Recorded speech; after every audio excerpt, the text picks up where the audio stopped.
You know today is as Wednesday. In my family growing up, it was known as French Wednesday or Mercredi Français.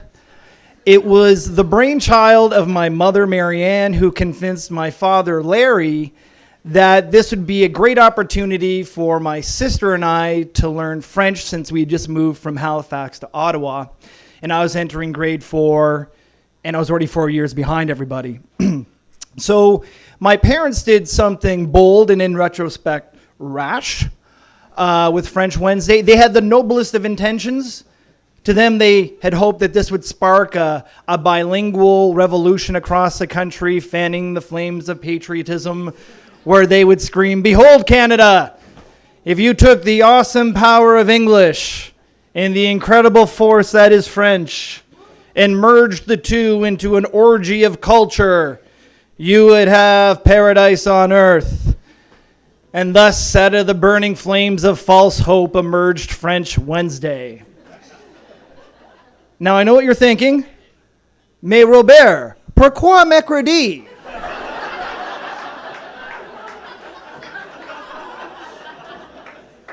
Bonne question, mon ami. You see, Saturday and Sunday was just way too much of a commitment for a French-speaking, or it was way too much of a commitment for a family that could not speak French to speak French. My parents couldn't speak French. We had no business speaking French. If Quebecers heard us speaking French, they would have separated in the 80s. French Wednesday was not so much a day of celebrating French culture and language as a day of awkward silence and going hungry. Every Wednesday, I'd run downstairs for some breakfast or petit déjeuner. I would sit there all tired and hungry because I couldn't remember the French word for crepes. Even if I did, Mom wouldn't know what the hell I was talking about. So Wednesday was the only day of the week that I actually wanted to go to school so I could speak English. And even when I was there, I tried to stay late, disrupt class, push a kid. Once I tried to sexually harass a teacher. He just told me to call him when I was 18.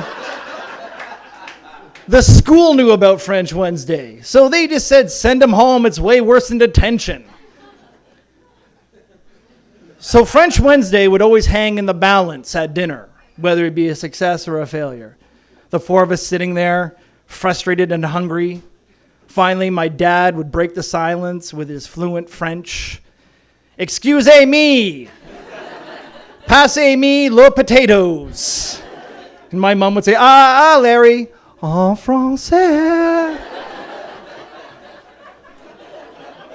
20 minutes later of horrific struggling, my dad would just go, oh, hell, just pass me the goddamn potatoes.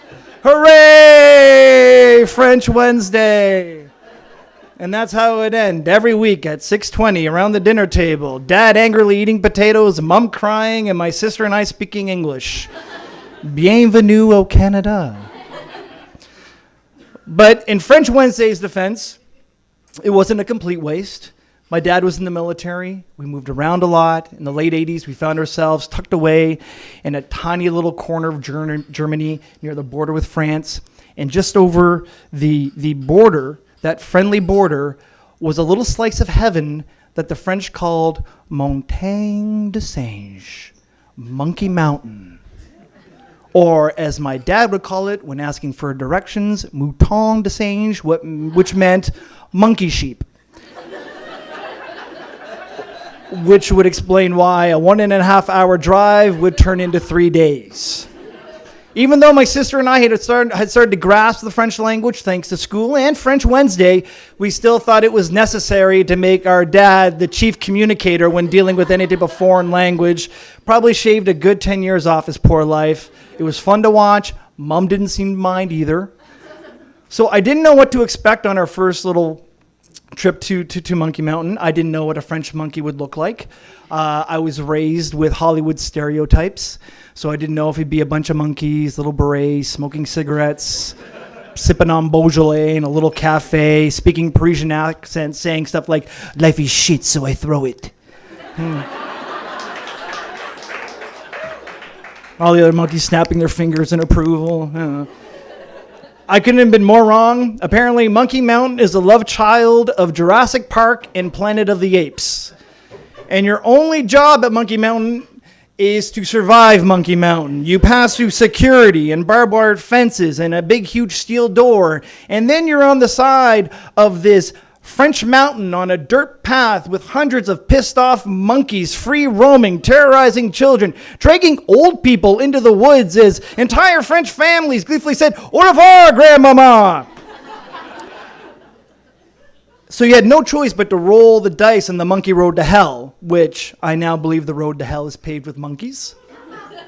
And the French even had the audacity to put these food dispensing machines along the path so you could try to feed these angry monkeys. And because you were a tourist, you did.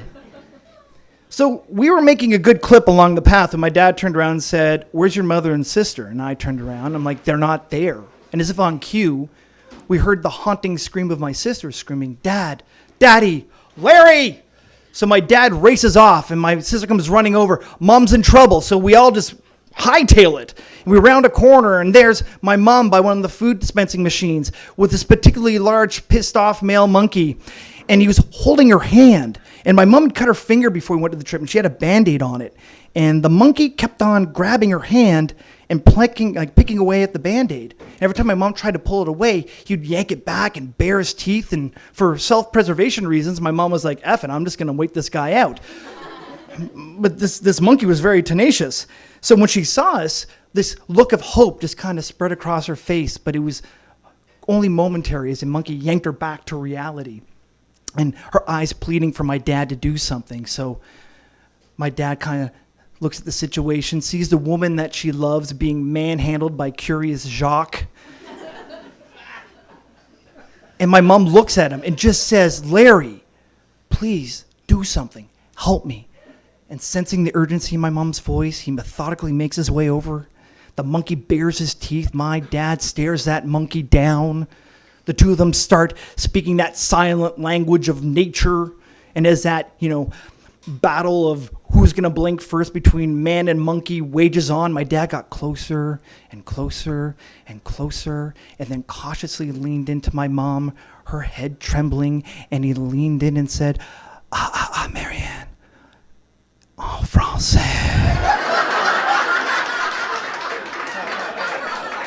Thank you.